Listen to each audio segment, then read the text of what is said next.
Hi, I'm 44 years old. I was born in the city. I'm a mother of two. My daughter is 7, my son is 23. I have a husband. I have 2 parents. I'm the oldest of 2 kids. I live with my parents. We bought a multi-generational home together.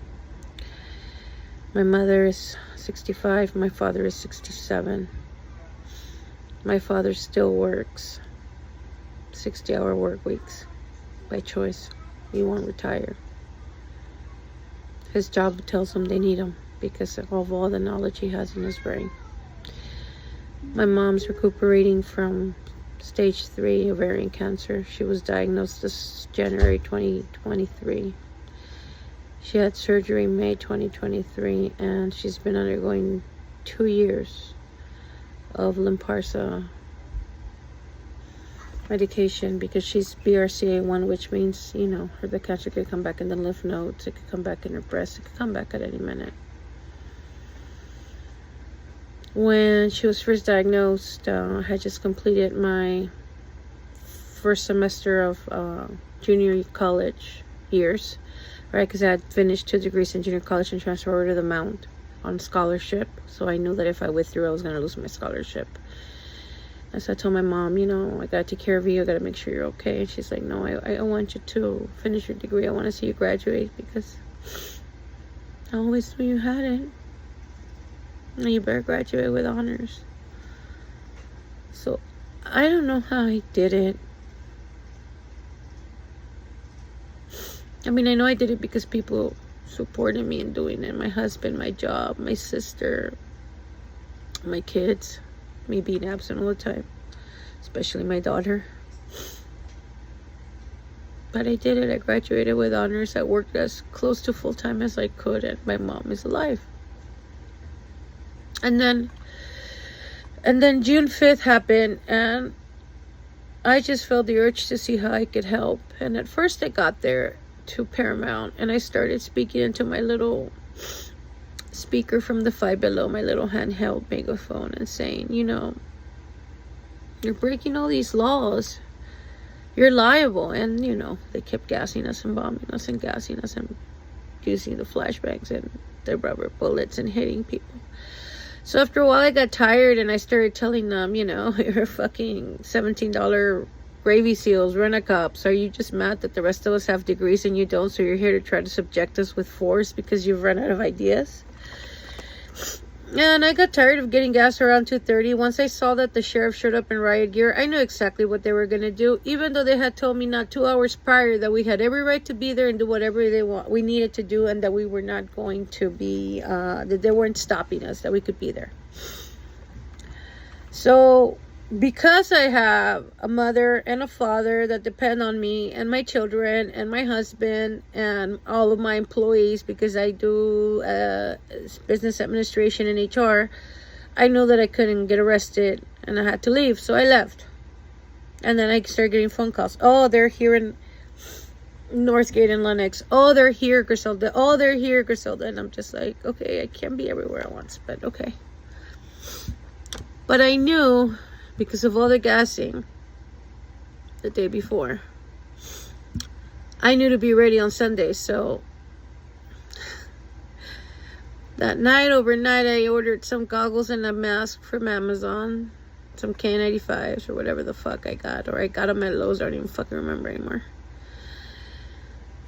Not the mask. I mean, not the goggles, the masks. And then I prepped my backpack. I grabbed my leaf blower. I grabbed my daughter's helmet because it was the only one I could find, because at that time that's all I could find. And I asked my son for his flak vest and went to the protest, well and knowing what was going to happen, because I'd seen it the day before. And so I went, and then when the people that were at Alameda, where we were protesting there on Temple and Alameda, and we saw the other protesters coming down, they were angry, infuriated, calling the police fascists, and the cops were tension was running high. There was a line of police, then they left, and then we saw the big crowd coming. And all I could think of was, oh my God, it's going to be like 1992. We're going to get fucking tanks rolling on the street pretty soon. And I know to a lot of you, it doesn't mean shit that I say that to you when I see you, but you were not an 11-year-old child seeing that shit. You weren't even born. So how the fuck can you judge me and tell me that trying to prevent my city from burning to the fucking ground again is bad? Because it's not.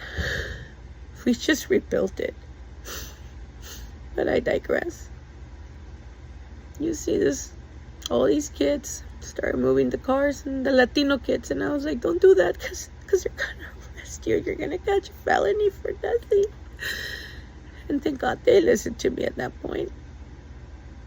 And then all of these kids are there yelling at the cops, and I get in the middle of them and I'm trying to tell them, hey, stop, don't do it, and don't do that. It's psychological warfare. He's trying to get in your head. And then this young white boy, young man called me a stupid bitch and told me to get out of the way. And I'm like, honey, I'm just trying to protect you. Because I know what they're going to do. And sure enough, they didn't fucking touch him, but they shot the girl. And then they started shooting girls to piss off the guys. So the guys would do what they wanted them to do, to start doing mass arrests and beating the shit out of everybody. And yeah, not all cops will do that, but a lot of them would. And yeah, the majority of the cops were Latino and some of them were white. And, you know, everybody has their reasons to why they do the job that they do, right? Like, I can't judge somebody if I don't want anybody judging me like that. I don't even think half of them understood what the fuck was happening because it'll start happening so fast. Eventually, we're all protesting when another girl gets shot in the head by some asshole with a rubber bullet. But prior to that, as we're pushing towards the federal building, because we're trying to get to that federal building, because we're trying to free the people that are in there, okay? We're trying to do that. We're trying to free them, okay? We're getting there. All of a sudden, I smelled the fucking gas. So I turned around and gave my husband the bullhorn. I said, hold this. I put on my stupid mask. And I grabbed the fucking leaf floor and went to the front of the line. I didn't fucking think about my kids. I didn't think about my husband. I just thought, fuck you. I remember what this feels like. And this shit fucking sucks. And lucky for me, none of those officers were wearing fucking face masks or face shields. So when it just went like this a little bit, it flew right back in their face and they stopped shooting us with gas. They didn't stop the rubber bullets though. And then they started pushing us back. And the tensions ran for hours and hours and hours, right? And, you know, we protested. And eventually, it's a legal assembly, go home. And again, my husband's there with me and I can't get arrested. And this continues to be the key. I can't get arrested. I can't get arrested because then I don't get to go to work the next day and my kids go hungry. So I don't get to get arrested, okay? Or my parents lose the person that handles all their medical care, their accounting, their bills, everything. That's me. I'm the one that helps them with that. I mean, I don't pay for it, but I do all the paperwork. And ever since then, you know, some of you found me because I blew up for telling that guy to suck my left nut. And I did that because I was angry and impassionate and enraged. And I still am angry and passionate and enraged. And I would be lying to you if I didn't tell you that the fact that I have children that depend on me, specifically my minor daughter and my parents,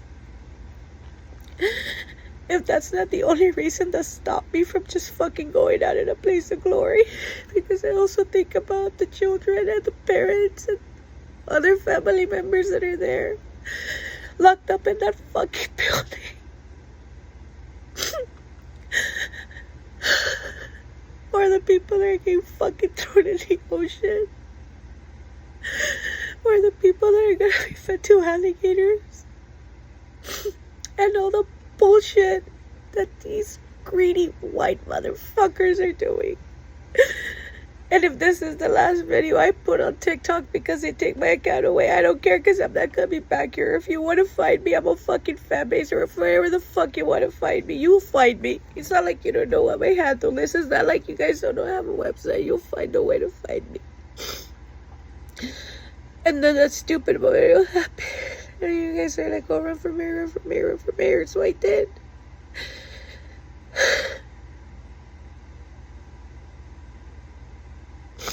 So if you think that I'm strong, I am. I'm very strong. I've been through a lot.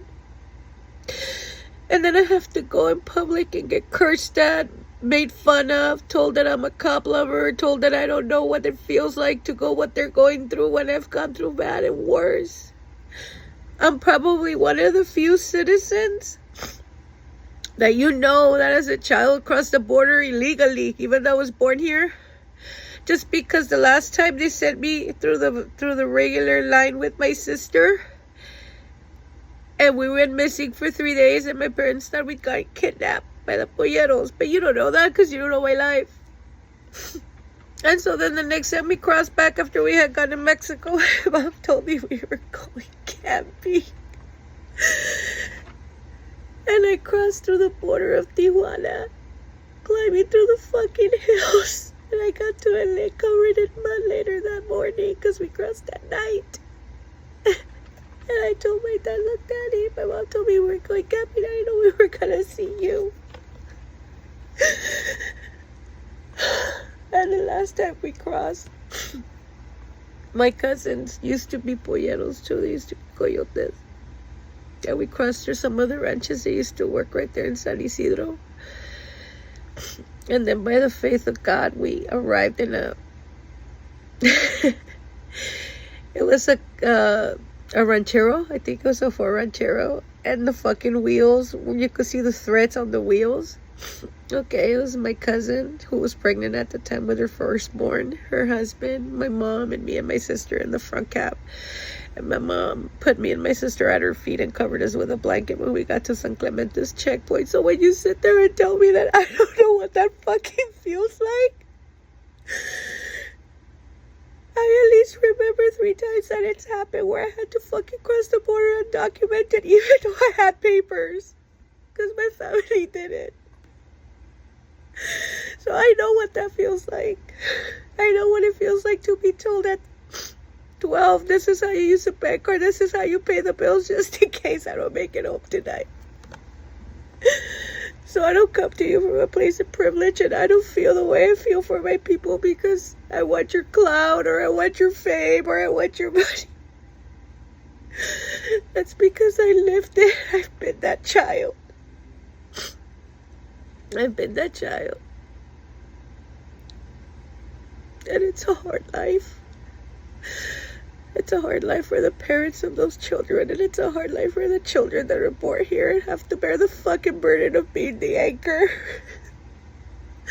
You can't catch a felony, and you're not even free to live your own life half the time because whatever you do can affect the people that love you. You can't go to college to Boston University even though they asked you to come.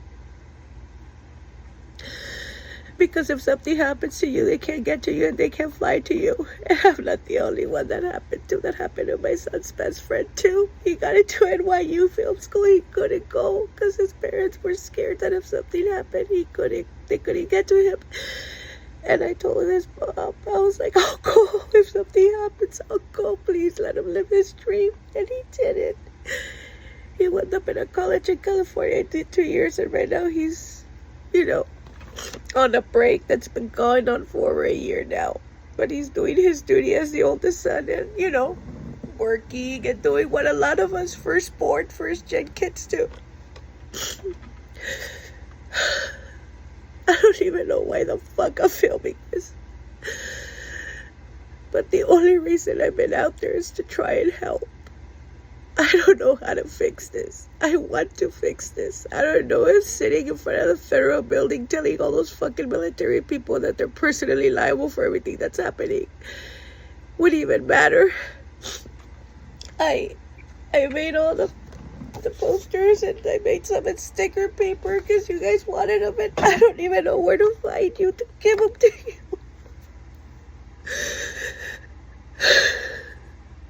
So you can judge me, you can make fun of my fucking outfit, you can say that I love the police, and you can say all the garbage you want to say about me.